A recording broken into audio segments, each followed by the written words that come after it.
distinction. I think your own broad brush is at work here. I agree with you.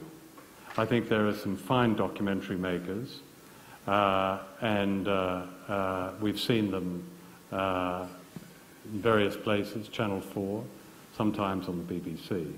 But in terms of the most influential broadcasting, and that is television news, I don't believe it is worth watching.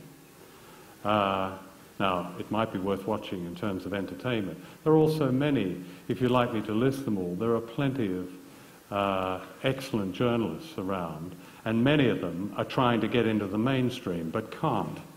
And many of them, I mentioned just one on the internet, the best reporter from Iraq, is somebody no one here would have heard of.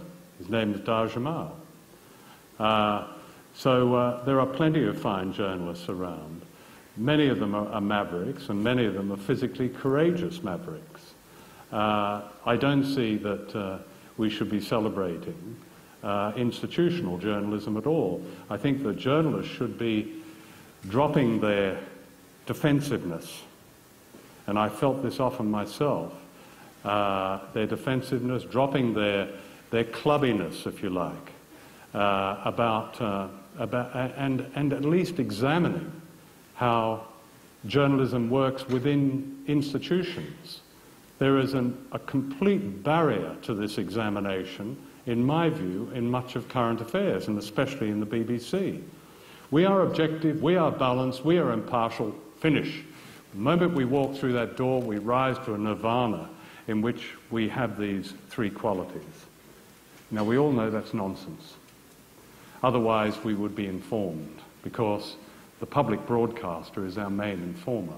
And I just would putting it another way, I would invite a real debate about this, and certainly an analysis and a self-examination about what we can do. I do believe that individual journalists and broadcasters can make a difference. As you rightly point out, some have. And I wouldn't suggest that my own documentaries are the only sources of that. We'll take our last question over there.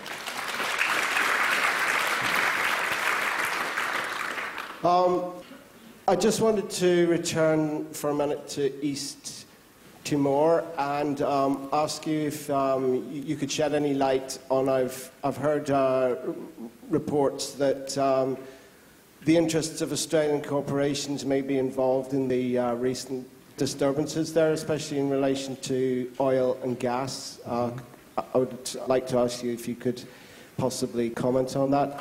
Thank you very much. Well, I think East Timor is just suffering.